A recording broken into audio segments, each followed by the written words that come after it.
right here shows what is needed today and for the future, because if we have to transform people, the youth are the best people to transform.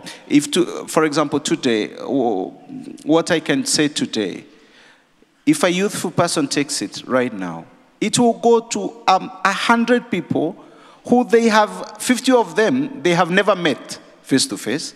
Maybe 50 of them they met. But if it is given to me, maybe it will be to 20 people who already know me. Thank you. And that's what I would think would be a very useful contribution. Thank you very much for affirming the role and the value and the importance of youth engagement. I think that this is something that we can take absolutely for granted. Some of our colleagues believe that you have to do youth and then you have to do gender. And it's a bit ironic because, I mean, it's supposed to be both. But we keep learning as we go and do this development and humanitarian work. Every day we learn some amazing things that should be, as Dr. Pumzile was saying, they should be really rather common sense. But it's amazing how common sense can be an act of genius sometimes. So thank you very much, Father Branios, for saying that. I just wanted to, realizing that we are actually almost out of time, thank you, Ingrid, for that heads up. I think you've heard the value of engaging with youth in the context of gender justice. You've also heard the call that gender justice is a win-win for everybody and for every issue, because it is fundamental to and foundational to every other justice that we can see and talk about and live in our reality, whether it is the justice to this planet that we live in, or whether it is justice to one another, or whether indeed it is a justice to all other living creatures around us. If we can accept that gender justice is foundational, then we can also realize that the issue isn't so much that we disagree about gender justice. It is simply a matter of how we work together to realize that particular reality. You've heard from all of the speakers that listening, as Archbishop Antia reminds us repeatedly, listening is a key skill and indeed a requirement, if not a necessity, for this process. But we've also heard quite significantly that whether it is from east or west or north or south, the decision to collaborate is in and of itself a very important foundational moment. And I want to be able to end with saying, again, a special note of thanks to all of you, and particularly to the ACT Alliance members and its leadership, for the bravery, the courage that it takes to go where no man has gone before. And to try to understand that we're not building rocket science, but we're being inclusive in the name of the very faith to which we would expect adherence. I would also like to close with a challenge to each and all of us. It is absolutely historic that you all come together and that you champion a campaign for gender justice. I would ask you to please consider that it isn't just the Christian communities which can build this world, but there are many other faith communities, and there are many communities that are secular in their inspiration and nature. And it is only by collaborating across all that we will genuinely be able to effect the transformation that we speak to and that we need in order to be able to live another century, or for our youth today to be able to lead into another century.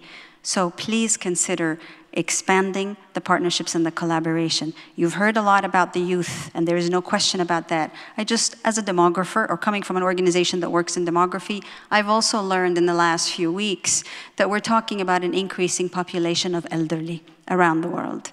And that is a population equally worthy of our respect. And it is something that will be the responsibility of the young of today to look after as well. So let us appreciate that gender justice is foundational, and that it takes courage to effect, and it takes an even greater amount of courage and faithfulness to reach out to other communities. Thank you.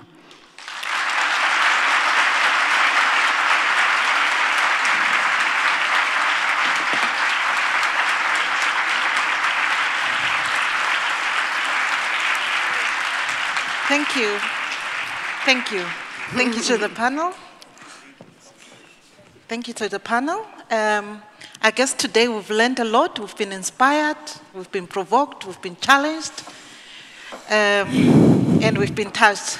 Give a round of applause to them as well.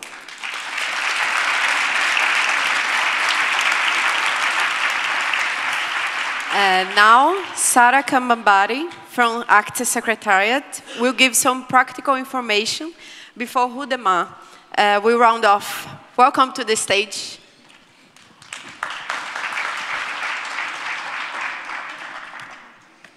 Good afternoon. Just a few pieces of practical information for you. So at the end of this gender event, coffee will be available on floor 3 and floor 6. We do ask all of you to move quickly out of the room as we'll be starting the press conference very shortly. Please leave your interpretation headset in the room on your chairs. This evening, the opening worship starts at 6 o'clock at the cathedral. We ask you to be seated at least 15 minutes before. And if you want some help with walking to the cathedral, volunteers will be at your hotel reception in the lobby to walk you to the cathedral at 5:20. After the worship at the cathedral, you're invited to a welcome reception at Norlands Nation. We'll walk together there from the cathedral with volunteers guiding us. And then we'll be meeting again tomorrow morning here in this hall, 8:30 for worship.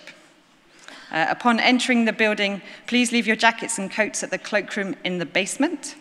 And do remember to wear your badges at all times. The doors will be open from 7:30 tomorrow morning. Thank you.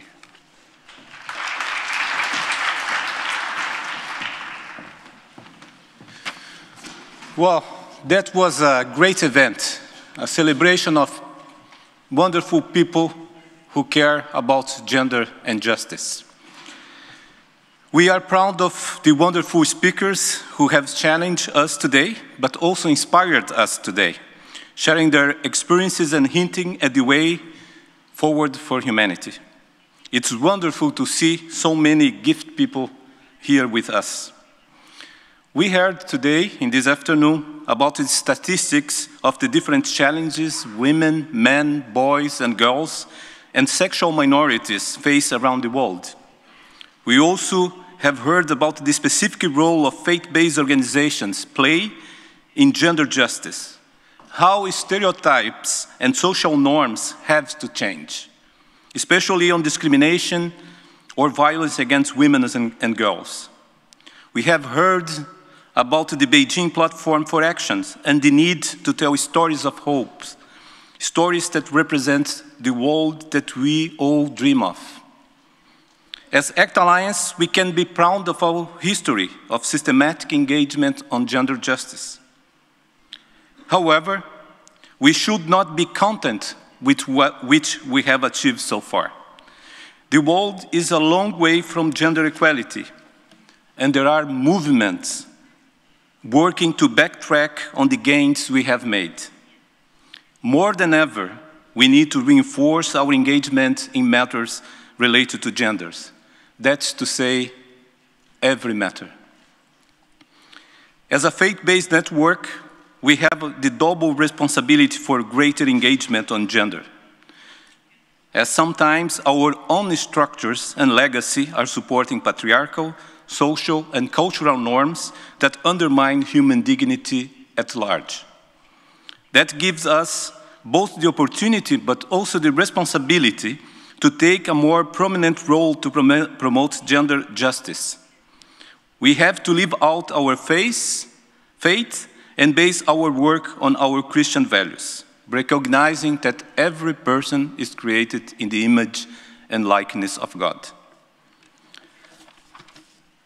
We hope that the stories that we have heard here today can be used to help the implementation of the ACT gender policy across the Alliance. Through you, we want to be able to both accelerate and to scale up the work that you do in order to ensure gender justice around the world. This assembly is bringing our members and partners directly into corporations to promote gender equality and advance the implementations of the Sustainable Development Goals. As members, you are in a unique position to mobilize communities and the public to challenge the stereotypes and build a movement for gender equality together with other like-minded organizations and stakeholders. And then we will be able to make a difference. This also requires intergenerational partnership, and you heard here this afternoon several times the role of young people.